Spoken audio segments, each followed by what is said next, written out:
Sachez que le diable nous attend au tournant. Il va tout faire pour nous embellir le haram et enlaidir le halal. Mais il va toucher qui? Que les personnes faibles. Comment faire pour nous prémunir de cet ennemi? Awalan, numéro 1, al-istighfar. La demande de pardon. Le fait de multiplier la demande de pardon. L'imam Ahmed a rapporté dans son Musnad ce hadith-là, Wallahi al-Azim, il est exceptionnel. Selon Abu Sa'id al-Khudri, le prophète sallallahu alayhi wa sallam a dit, le diable a dit à Allah, écoutez bien, hein, par ta puissance et ta majesté, je les égarerai tant que leur âme est dans leur corps. Regardez le diable, hein.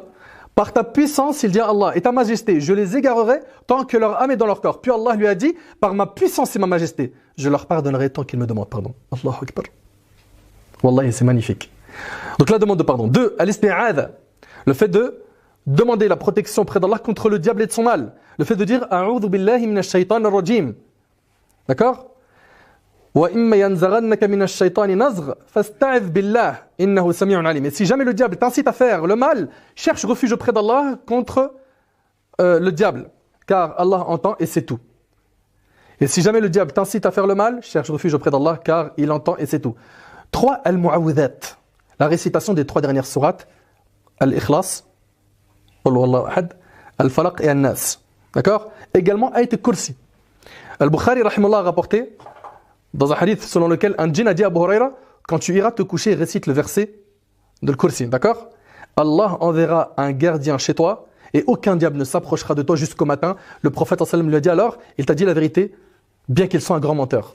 C'est-à-dire que c'était Shaitan, et il lui a enseigné une vérité. Il lui a dit, alayhi sallam, il t'a dit la vérité, alors qu'à la base, c'est un menteur. Aussi, al-dhikr, toi qui veux que le diable s'écarte de ton chemin, l'évocation d'Allah, il n'y a pas mieux que ça. Al-Harith al-Ash'ari, il rapporte que le prophète sallallahu alayhi wa sallam a dit, je vous donne l'ordre d'évoquer Allah, car l'image de celui qui évoque Allah ressemble à la situation d'un homme poursuivi activement d'un ennemi et qui réussit à se sauver en se réfugiant dans un rempart, une forteresse bien protégée. De même, le serviteur ne se met à l'abri de Satan qu'avec l'évocation d'Allah. Et c'est rapporté par Tirmidhi.